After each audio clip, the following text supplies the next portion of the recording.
y hoy día nos acompaña ya con su rol de médico, ¿cierto? Ella es médico, de Chile, nos acompaña de la iglesia de Hualqui y va a hacer los esenciales del cuerpo humano y nos va a hablar de algo muy importante, nos va a hablar acerca de la barrera hematoencefálica. Y ahí ella nos va a explicar qué es, cómo es y para qué es. Adelante, Antonella. Hola, buenas tardes a todos. Vamos a hablar acá de una parte más teórica de lo que es una estructura de nuestro cuerpo que es muy relevante para lo que vamos a hablar posteriormente, que se llama la barrera hematoencefálica. La barrera hematoencefálica es una estructura que está a manera de protección de nuestro sistema nervioso central. Sabemos que el cerebro, como aprendimos anteriormente, y la médula espinal y todo lo que compone el sistema nervioso es una de las partes más vitales de nuestro cuerpo y también es por medio de la cual el Señor se comunica con nosotros. Es por eso que nuestro creador le hizo mucha protección a estas estructuras. De hecho, está cubierto, ¿cierto?, por esta estructura ósea que es nuestro cráneo, que lo protege de traumatismos o de alteraciones por el estilo, y también está cubierto por 3 capas de meninges, que son como sábanas que lo envuelven, pero estas barreras de protección, que son más bien mecánicas, no son suficientes, sino que existe una barrera más de protección, que es esta que llamamos barrera hematoencefálica, que no es como la protección como el cráneo que lo protege de golpes, sino que lo protege de sustancias que quieran ingresar a él. Esta barrera fue descubierta en el año 1886 por un científico que estaba haciendo un experimento con unas ratitas. Y él decidió inyectar al torrente sanguíneo de estas ratas un compuesto que en aquel entonces usaban azul de metileno para hacer esta clase de tinciones. Y al incorporar esta sustancia en los vasos sanguíneos de la ratita en estudio, se tiñó todo su cuerpo excepto el encéfalo, el cerebro de la ratita, como podemos ver en esta imagen. El cerebro no se tiñó, ¿no? Entonces él concluyó que había algo que separaba todo el torrente sanguíneo del cerebro, porque este colorante que él había inyectado en la sangre de la ratita nunca llegó al cerebro. Y más adelante uno de sus estudiantes, con apellido Goldman, él inyectó este mismo compuesto en el líquido cefalorraquídeo de la ratita y se tiñó todo el encéfalo y el resto del cuerpo no. Entonces concluyeron que había una barrera que hacía que el cerebro y el resto del cuerpo estuvieran separados. Es decir, lo que se inyectaba en la sangre no llegaba al cerebro y lo que se inyectaba al cerebro no llegaba al resto del cuerpo. En ese tiempo ellos no contaban con la microscopía electrónica que tenemos ahora, entonces solo pudieron concluir empíricamente de que había algo que los separaba. Cuando ya en la época moderna llegó la microscopía electrónica, se descubrió que existía una estructura y la llamaron barrera hematoencefálica. Y hoy día vamos a aprender qué es la barrera hematoencefálica, cómo funciona y para qué sirve. A grandes rasgos, de modo que lo podamos entender. Ya, primero que todo, vamos a aprender qué es la barrera hematoencefálica. La palabra barrera nos queda bastante claro a todos, todos hemos visto una barrera y sabemos que es algo que usamos para separar un espacio de otro. Ese es el mismo concepto. Ahora, ¿cuáles son los dos espacios que quiere separar esta barrera? Es el espacio hemático, que es lo que vamos a llamar la sangre del cuerpo, con el encéfalo, que es el cerebro, más bien más conocido como el cerebro. Entonces, esta es una barrera que el Señor nos hizo para separar la sangre, que es por donde van todas las sustancias y nutrientes, como hemos aprendido, ya sean buenos o malos, del cerebro, ¿ya? Que es un órgano que está particularmente protegido de todo lo que pueda haber en nuestra sangre. Para que lo entendamos mejor, todo nuestro cuerpo tiene vasos sanguíneos, y los vasos sanguíneos más chiquititos se llaman capilares. Los capilares del cuerpo hay de distintos tipos, que acá están ilustrados en la imagen de la izquierda. Existen capilares que llamamos sinusoides, que son capilares que, como ustedes pueden ver aquí, son unos tubitos que en su pared tienen muchos orificios, como pueden observar acá. De modo que donde hay este tipo de vaso sanguíneo, lo que está fuera del tejido y lo que está en la sangre pasa de un lado para otro porque hay múltiples agujeros. Es como un colador de orificios grandes. Si uno pone por ejemplo, queremos colar las lentejas en un colador de orificios grandes, las lentejas van a pasar sin problema junto con el agua y todo, porque los orificios son muy grandes. Esta clase de capilares hay, por ejemplo, en el hígado, donde necesitamos que todas las sustancias que ingresan al torrente sanguíneo pasen a las células hepáticas para ser metabolizadas. Hay otra clase de vasos sanguíneos que son estos capilares fenestrados, que si ustedes pueden ver, en su pared tienen orificios, miren ahí, pero mucho más pequeñitos que estos orificios grandes de los capilares sinusoidales. Estos capilares fenestrados son como un colador de estos de cocina, pero con orificios más pequeños, que existen en otros órganos del cuerpo. Y existen estos capilares de uniones continuas, que si ustedes pueden ver, la pared de estos capilares no tiene ningún orificio. Este capilar está totalmente sellado. Y estos son los que existen en el cerebro. Acá puse aquí en cuadraditos, estos cuadraditos rojos de arriba son un capilar promedio del cuerpo que tienen entre sus células estos espacios que permiten que haya un intercambio de moléculas entre el exterior y el interior del vaso sanguíneo. Esto es muy productivo en casi todo el resto del cuerpo porque necesitamos que los nutrientes que van en la sangre lleguen a los tejidos y los desechos de los tejidos vuelvan a la sangre para ser drenados. Entonces esto es muy útil y tiene ciertos cambios. A veces estas uniones son más chiquititas, a veces son más grandes, dependiendo de cómo esté el contexto del órgano que posee este capilar. Y acá abajo puse estos cuadraditos para simular cómo sería un capilar de la barrera hematoencefálica. Este capilar, ustedes pueden ver, tiene unas células distintas, que no tienen estas separaciones, sino que están unidos entre ellos, sin dejar espacios, de modo que las moléculas que pasan por fuera de ellos no pueden entrar. Bien, vamos a seguir para entender un poquito más. Bueno, acá lo que yo hice es muy simple en esos cuadraditos, es más o menos, aquí hay una de las células cerebral, y acá hay otra, y está unida a través de las claudinas, las ocludinas, y otras moléculas de adhesión que son estas.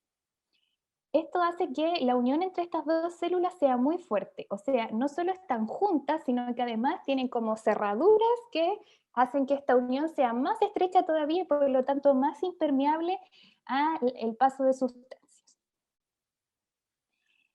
Ya, para que tengamos más claridad de qué es esto de la barrera hematoencefálica, puse acá este dibujo para ver qué células componen esta barrera. Ya sabemos que esta barrera quiere separar el compartimiento de sangre del cerebro, de la célula cerebral, y ahora vamos a ver de qué está hecha este cerquito, esta barrera. Lo primero que la compone son las células endoteliales, que son las células del vaso sanguíneo que yo les comentaba recién, que en este corte transversal serían estas células. Esta célula que está justo unida a las que siguen en el vaso sanguíneo, y son las células del vaso sanguíneo propiamente tal.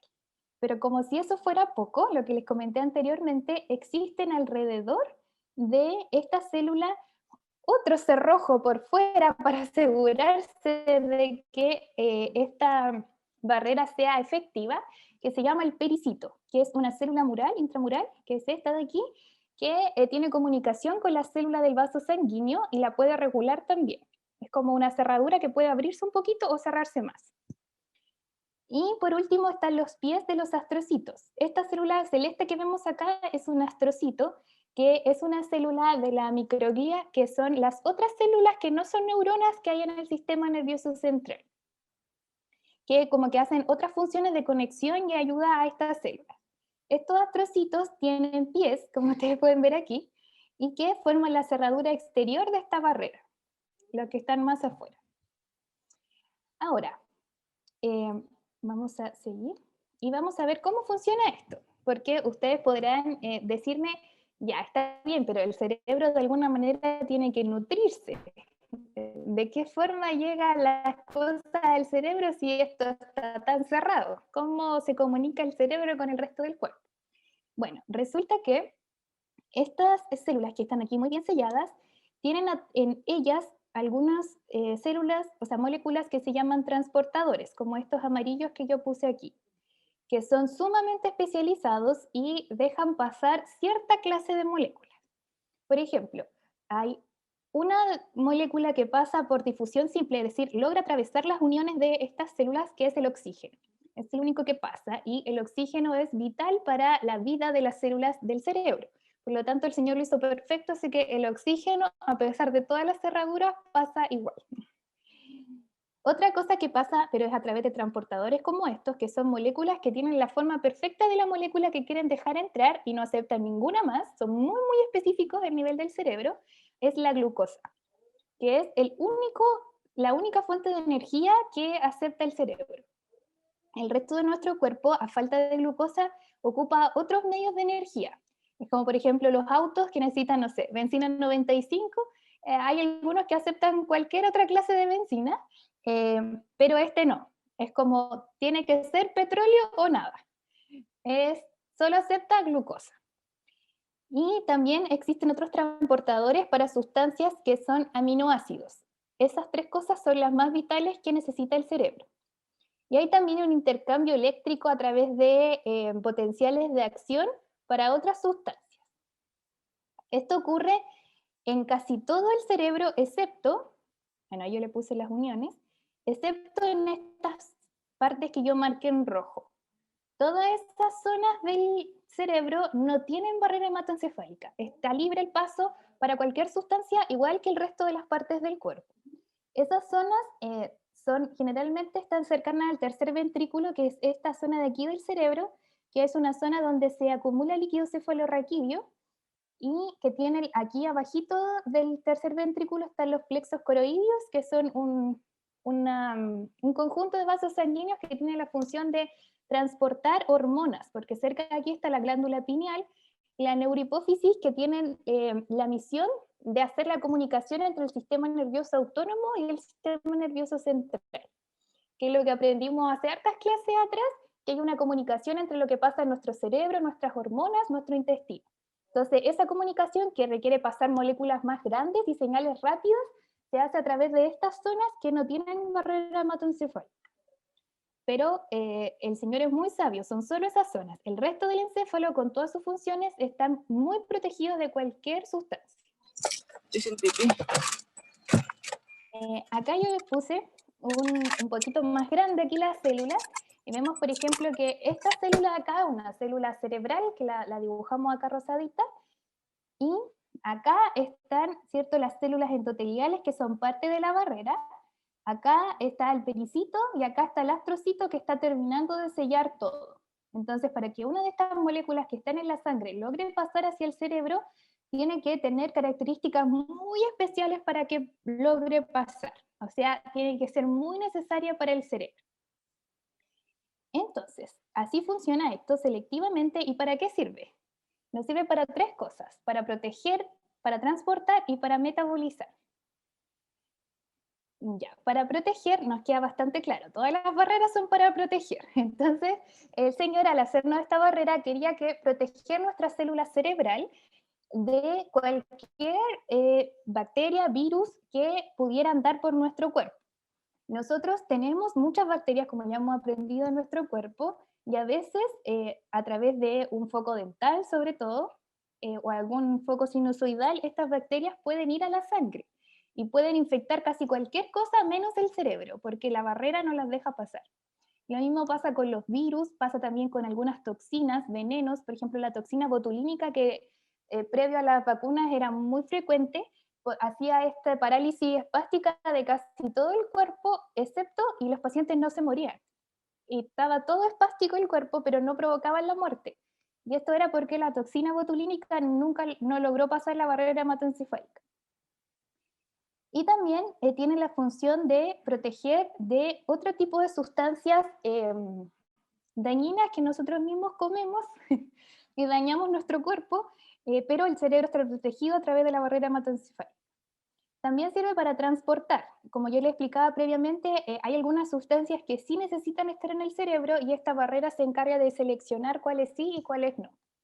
Y también de metabolizar, que quiere decir que hay algunas sustancias que llegan por medio de la sangre, pero el cerebro no las necesita así tan enteras como están. Entonces la barrera las corta, las modifica y se las entrega perfectas para su uso. Esas son para qué sirve esta barrera. Ahora, esto que yo le estoy contando es el funcionamiento ideal, el funcionamiento perfecto, y que en la mayoría de los casos es así. De hecho, nosotros en medicina tenemos que tener siempre esto en cuenta, porque, por ejemplo, ustedes habrán escuchado la meningitis, que es una infección a nivel de las meninges y que puede pasar a encefalitis, que es una infección de las células propiamente tal del cerebro. Aquí tenemos un ejemplo de cómo esta barrera hematoencefálica falló. Es decir, de alguna manera algún patógeno, algún virus, alguna bacteria logró entrar al cerebro e infectarlo. Pero aparte de ser grave, tenemos otro problema, porque nosotros solemos usar para las infecciones antibióticos. Pero estas moléculas de antibióticos son grandes y no pasan la barrera hematoencefálica. Entonces, para tratar una infección del sistema nervioso central, necesitamos antibióticos específicos que sí se han hecho para pasar la barrera hematoencefálica y a veces tenemos que ponerlos directamente al líquido cefalorraquídeo para que sean efectivos. Entonces, esto es un sistema tremendo que cuando se echa a perder, encima de que es grave que el cerebro esté afectado, es muy difícil tratarlo porque es difícil llegar con sustancias a el cerebro, sustancias que logren pasar la barrera hematoencefálica. Por último, un dato interesante es que la barrera hematoencefálica se empieza a formar en el periodo prenatal, antes que el bebé nazca, y madura hasta el periodo postnatal. El recién nacido aún no tiene completamente madura la barrera hematoencefálica, por lo tanto es muy susceptible a las infecciones virales del cerebro. Por eso que la meningitis es más frecuente en recién nacidos. Los recién nacidos prematuros, por supuesto, la tienen aún más inmadura y por eso es que es tan frecuente que hagan hemorragias cerebrales o infecciones en el sistema nervioso central. A pesar de que la barrera madura siendo aún bebés, cuando somos adultos aún podemos modificarla, hacer que estas uniones que tienen que ser muy estrechas se abran un poco. Y al abrirse logran pasar sustancias que no deberían pasar y eso últimamente se ha relacionado con múltiples enfermedades y se ha asociado mucho a la alimentación, que es lo que vamos a aprender un poco más ahora. Así que, a modo de recuerdo, ¿qué es la barrera hematoencefálica? Es una barrera protectora entre la sangre y el cerebro. Funciona estando muy juntas las células para evitar el traspaso de sustancias y sirve para proteger el cerebro, para darle lo que necesita y para metabolizar algunas sustancias. Eso. Muchas gracias.